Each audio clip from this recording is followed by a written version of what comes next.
Thanks for joining us on another edition of National Focus. I'm Tasia Floissac. Coming up, Trade Logistics meeting in Dominica discuss integrated border management, multi-million-dollar agriculture center officially opened, and the Division of Culture launches Africa Week 2014. Stay tuned for these and other stories after this. The black Sikatuka fungus can survive on banana and plantain leaves even after they have been cut from the tree. Farmers and hucksters are encouraged to use alternate cushioning material when moving produce from farm to the market. Do not use banana and plantain leaves as cushioning. It is against the law to move banana and plantain trash from the field. Obey the law and stop the spread of black Sikatuka today. Thanks for staying with us. The development of a regional plan for integrated border management to be used by the OCS was the focus of a trade logistics meeting which took place at the Fortune Hotel on Thursday. The meeting saw the participation of regional experts as well as officials from the Dominica Bureau of Standards and Customs and Excise Division. The International Finance Corporation (IFC), World Bank Group partnered with the Government of Dominica, the Bureau of Standards and the Reform Management Unit in hosting the all-important meeting. The IFC strategy for the region is based on 4 pillars. One of them is integration, and the most important part of what we do across the region on integration is here in the Caribbean, as we feel that it's one of the most important initiatives that we might have in terms of development in the region. Since 2007, the IFC has assisted over 50 countries in addressing border management efficiency. The Trade Logistics meeting in Roseau on Thursday shared best practices on how to improve trade transaction processes in Dominica and, very importantly, how the private sector could reduce costs associated with trade. We are going to be discussing today, especially on integration of information between technical agencies and customs. Is something that not many regions in the world have. And we intend to also use this experience to eventually bring this experience to some other regions, as it has been a key process in terms of showing that it can be done, that the processes can be made more efficient, and that in the end the users of the system can benefit from reduced costs for importing and exporting. Permanent Secretary in the Ministry of Trade, Employment and Diaspora Affairs, Karen Privot, confirmed that the meeting is in keeping with government's plan to improve trade logistics and fuel economic growth through increased private sector savings and trade flows. This 1.5-day event, which is jointly organized by the IFC, the Bureau of Standards and the Reform Management Unit, will focus on how automation can be used to reduce the time and cost of clearing goods by automating the procedures in the technical control agencies. And of course, the event will also look at systems that should be put in place to support the use of automation as a robust risk management system. This system, we hope, will benefit not just the traders, but we hope that this system will benefit all our consumers, as it will protect the local market from poor quality imports. And any effort or any program that is going to assist our consumers, to protect our consumers, we welcome these efforts. The regional plan for integrated border management is expected to be used by the OCS countries for resource mobilization and will inform future projects by the International Finance Corporation (IFC). In addition to a better drainage system and new roads, the plan to revitalize the capital city involves a new EC Low Black Bridge and a bypass for the Botanic Gardens. A road audit has revealed that up to 600 vehicles pass through the serene Botanic Gardens per hour at peak periods. A bypass was proposed to drastically reduce the unnecessary traffic, allowing persons to enjoy the gardens in peace and quiet. Ian Fields of 3S Bridges NSG explained. The proposal here is to create an alternative route around the park, and I think that would help define the park a little more actually. So if we go to the next slide, Lisa, we'll show a map. I think everybody is fully aware now that go to the next, there you go.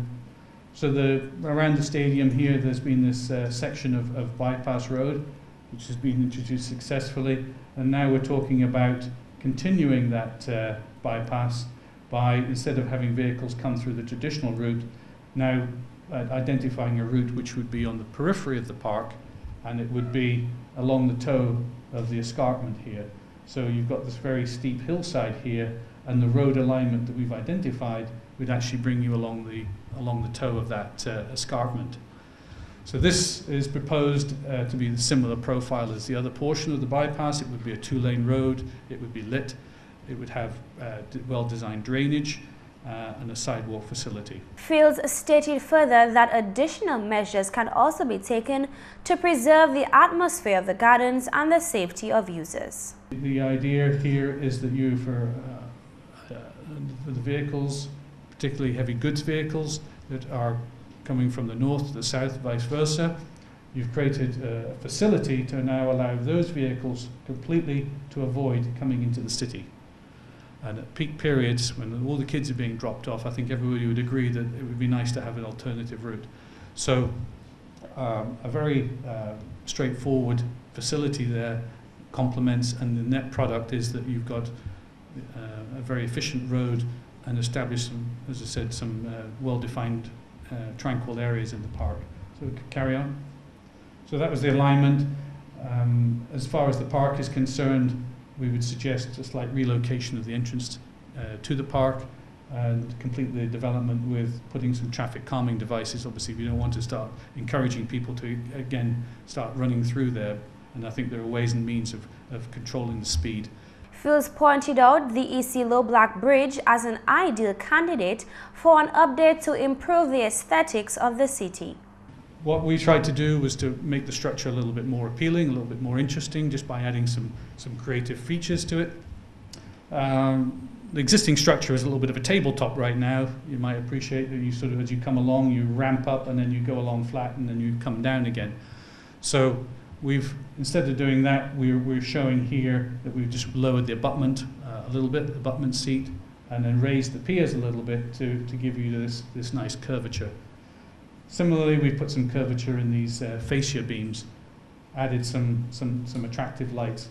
So the structure here, again, we've got some images up the front, but this would give you an indication of what the bridge would ultimately end up looking like.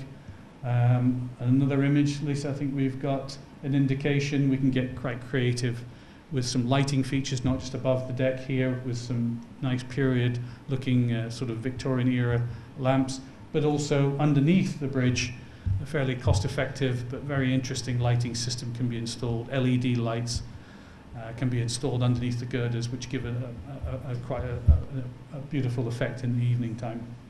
In the interim, Phil suggested a possible bridge for road users. We're talking about taking the existing superstructure off in its entirety. We need to accommodate traffic because it's on this bridge is at the end of one of the busiest streets in Roseau.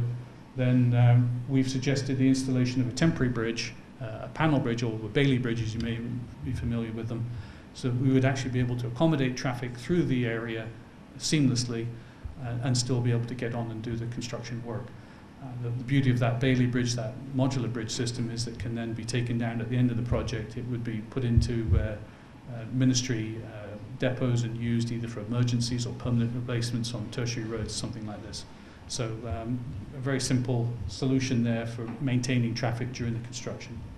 And in more news, Parliamentary Representative for the St. Joseph constituency, Honorable Kelva Daru, says significant developments have taken place within his constituency under his watch. The St. Joseph MP, in his address at the recent rally of the Dominica Labour Party in St. Joseph, explained that the developments have had a positive impact on the lives of his constituents in a variety of sectors. It was under my stewardship that we experienced a complete transformation of the St. Joseph Health Center, where over $250,000 was spent to improve the facility.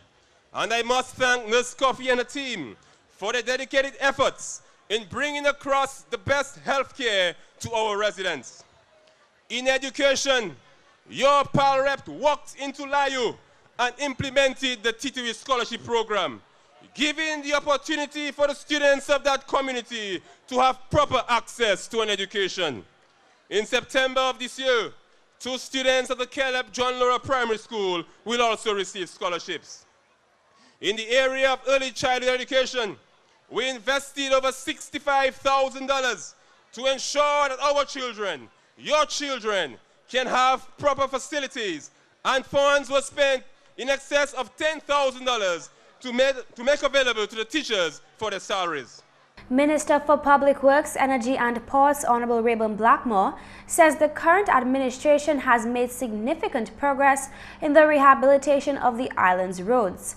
Minister Blackmore, in his address to DLP supporters last week, noted some of the major achievements by government in the improvements to roads across the country. We are talking about the next couple of months to come, my dear friends. We shall be constructing for you, my dear friends, a brand new road from the LAYU Valley Clackle area, which includes a brand new bridge to the tune of $22 million. That is why you must re-elect Roosevelt Scarrett and the Dominica Labour Party. Labour? Labour! My dear friends, when we came into office, we did a road audit. And we said to you, based on our road audit, we have 320 kilometers of main road. Based on the road audit, only 25% was in fair condition. As I speak with you now, my dear friends, 65% is in excellent condition. That is why we must re-elect Roosevelt Scarrett and the Dominica Labour Party, my dear friends. With the opening of the first ever AgriFest on Wednesday, came the official unveiling of the Dominica China Modern Agriculture Center in Portsmouth. A host of government officials, agriculture stakeholders and interested persons were witness to this occasion. The formal welcome came from Parliamentary Representative for the Portsmouth constituency, Honorable Ian Douglas, who told guests to feel at home in the multifaceted, multicultural, diverse second town. Honorable Douglas proposed that the Dominica China Agriculture Center be viewed as a learning tool for eating local.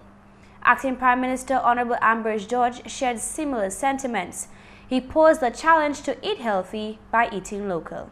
No country should allow itself to be dependent on others for its basic food supply. We boast of fertile land, an abundance of water and sunshine for most days of the year.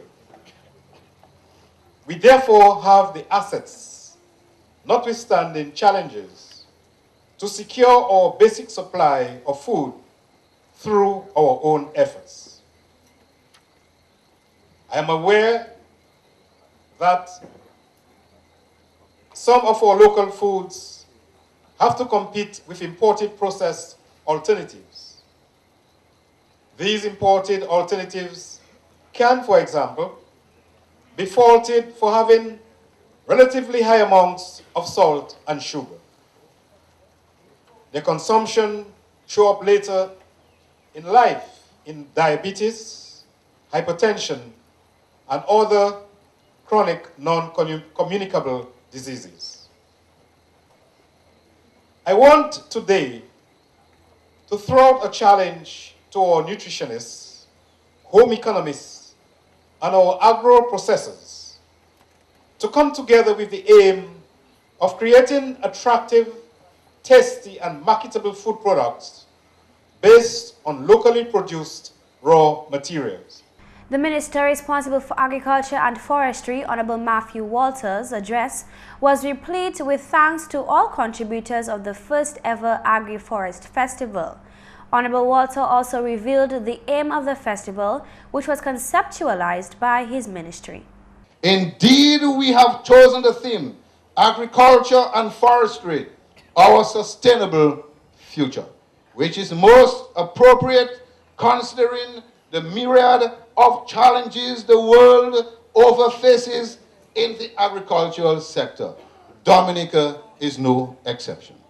We expect this AgroFest to instill in farmers a renewed interest in the sector, motivate the youth to participate and invest in the sector, and to inculcate in farmers that agriculture is a business and a science.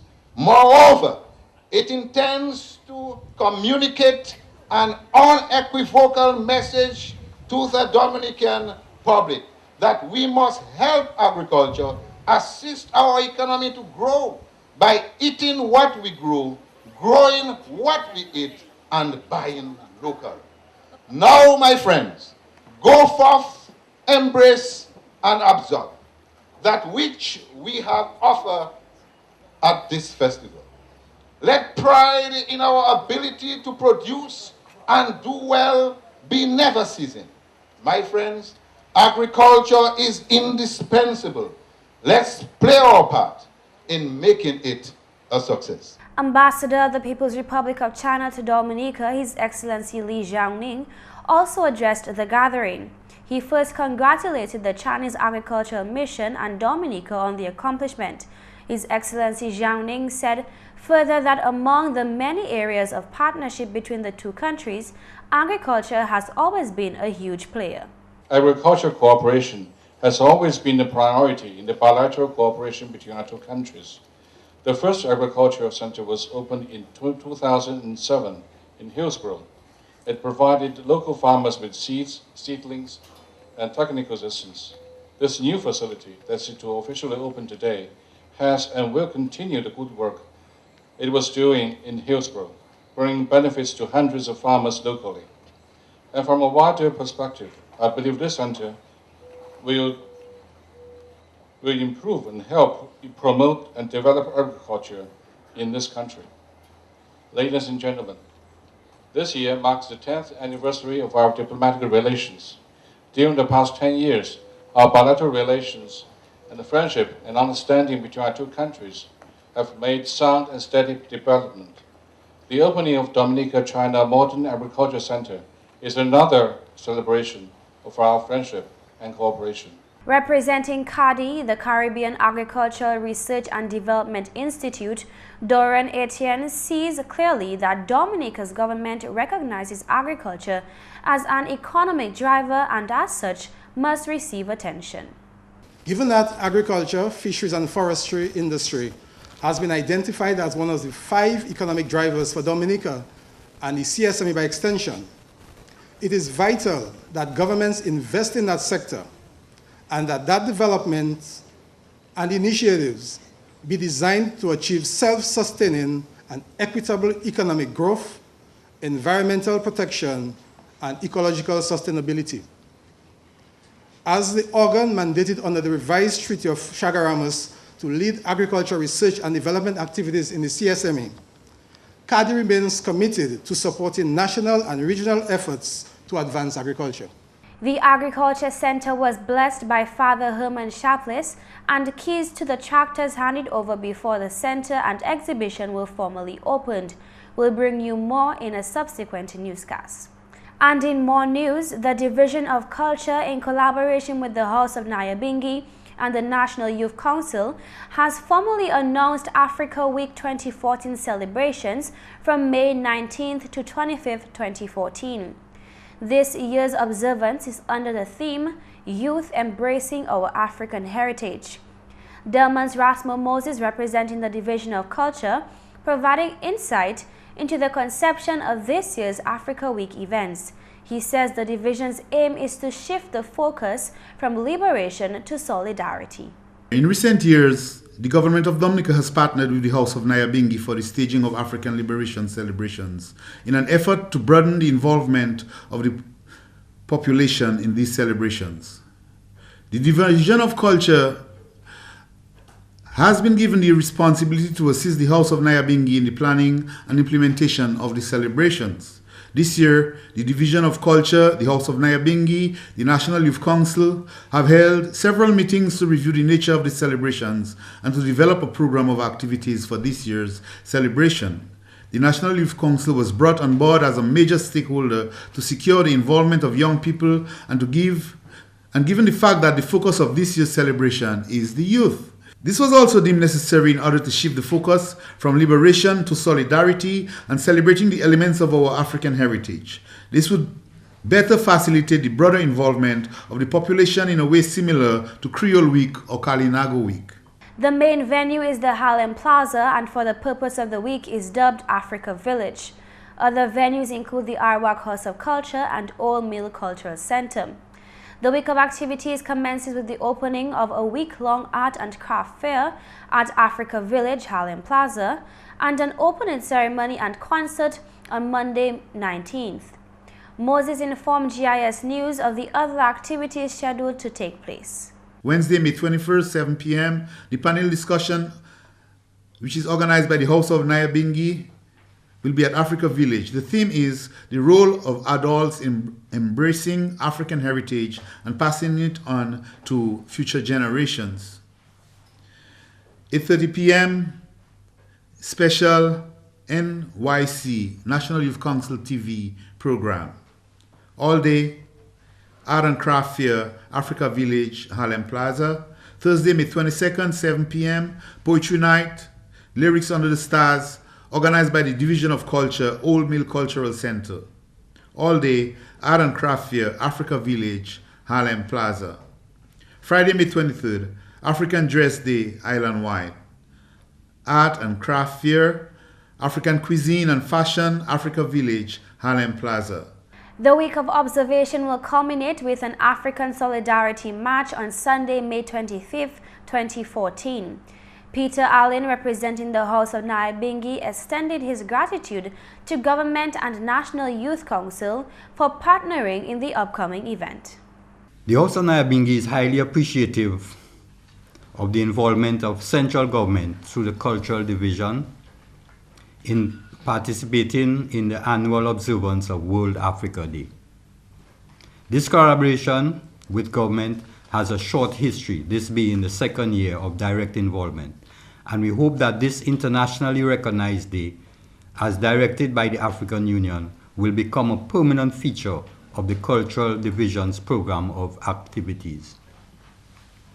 We of the House of Nyabingi are also very pleased with having the National Youth Council as an integral part of the planning of activities for Africa Day. Since the positive effects we pray will be the results of focusing on our African heritage is for the benefit of the youths and future generations. Business places are strongly encouraged to use African-themed decor in observance of Africa Week 2014. And that's the English segment of the news. McPherson St. Luce is next with the Creole highlights. Allô tout le monde, bienvenue à cette nouvelle en créole. Non, moi, c'est McPherson St. Luce. Premièrement, le gouvernement Dominique ni plan pour un bas avion international en bas de conditions. Parole ça l'a sorti au ministre pour honorable Ribbon Blackmore. Ça ne veut pas dire nous avons gardé possibilité pour partner avec un pays, avec une compagnie, qui est un grant, avec qui est bâti hôtel airport la Koyo, avec couru pour l'année, avec appui par le gouvernement là. Ça parce que nous pas calculer l'argent ça pour bâtir international airport. Bakon. En autre nouvelle, le département Environ Santé a fait un report moins de monde qui a maladie chikungunya. Quand même, selon le chef du département Anthony Scotland, information de Roland qui c'est pas Maïgouin et des Égyptiens qui a simé, ça pas vrai. 10 semaines qui passent en Dominique. Pour 10 semaines qui passent à présent. Là, nous avons regardé ces figures là, qui ont montré la Dominique. Par les gens qui sont malades, qui ont baissé. Mais nous ni en Dominique, des trois informations qui pas douette, qui pas correct. Des trois monde Dominique, il y a qui radio là, il y a dit Chico Gonia c'est pas même qui a simé. Nous le dit c'est un même qui a simé, dit ça. Et ben c'est pas Dominique tout seul qui n'est Chico Gonia. Dit ça, il started hot Afrique. Il y a les Asia, il y a pris en Caribbean là, avec Americas là. So Dominique ni pour point toute qualité précaution pour empêcher Mangwe et les Égyptiens peuplés royaux puis c'est Aedes aegypti mosquito en maingwe qui a mordé au monde qui ni virus qui a développé à dire maingwe ça et 10 pour 12 jours maingwe ça c'est il mordé à l'autre monde qui pani quoi il a pour goumer et 10 ça mon ça qui t'a petit revenir. À la nouvelle International Finance Corporation aujourd'hui lancé un workshop de jours qui a mis attention à ces standards qui concernent commodités et puis manière pour faciliter à la place là. Workshop là qui a apprécié pour ministre commodité, Reform Management Unit et puis gouvernement australien. Il y a une cérémonie pour ouvrir workshop là qui a pris place en hôtel Fort Young ouvert bon matin là. Plaisir bagaille qui concerne quantité de temps commodité qui a point pour clair en customs, moins l'argent pour ces commodités là sorti opération, inspection et puis manière généralement pour faire bagaille plus aisé pour traders, tout ça qui a pris attention en workshop là. Il y a une présentation pour place au Alvaro Queen Drea, International Finance Corporation, qui présente des détails de ce workshop là qui a mis attention à ça. En même temps aussi, permanent secrétaire ministre commodité Karen Prévost fait parole comment ministre là qui a bien supporté le workshop là et bien qui a gardé devant et a eu succès. Prévost aussi bas détail de formation qui a concerné commodité et puis aussi fait parole qui est plus aisé faire business à ce pôle à présent. Officier la douane et puis Bureau of Standards pays OECS en parmi d'autres qui a attendu le workshop des jours là. Et puis finalement, ancien président Ghana Kwame Nkrumah, c'était champion journée Libération Afrique. Parole ça la sortie de race mot, quand Dominique a célébré journée Libération Afrique semaine prochaine. African Liberation Day, Kwame Nkrumah, c'était un leader d'Afrique. Et puis c'est lui qui commençait ça. Comme ça qui a fait, quand bagaille a changé en Afrique. Situation gouvernement qui a gouverné, c'est quand nous décidons qui, eh bien, nous pas pour lutter pour l'indépendance encore, mais nous les venir en unité pour développer comme nous. C'est ça qui fait, il vient jour Afrique, pas jour libération d'Afrique. Messieurs, mesdames, ça c'est tout pour nouvelle en créole pour à présent. Non, moi c'est McPherson, c'est Luce. Au revoir. Coming up, find out one way you can contribute to climate change mitigation.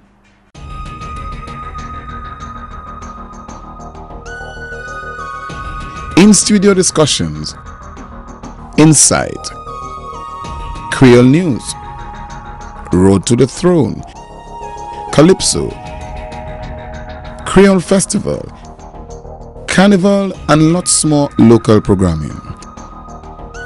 See it all on the Government Information Service, your first for local news.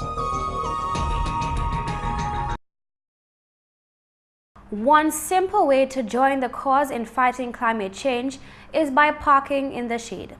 Gasoline sitting in your car's tank evaporates into the air, and on hot days it evaporates even faster as your car gets hotter.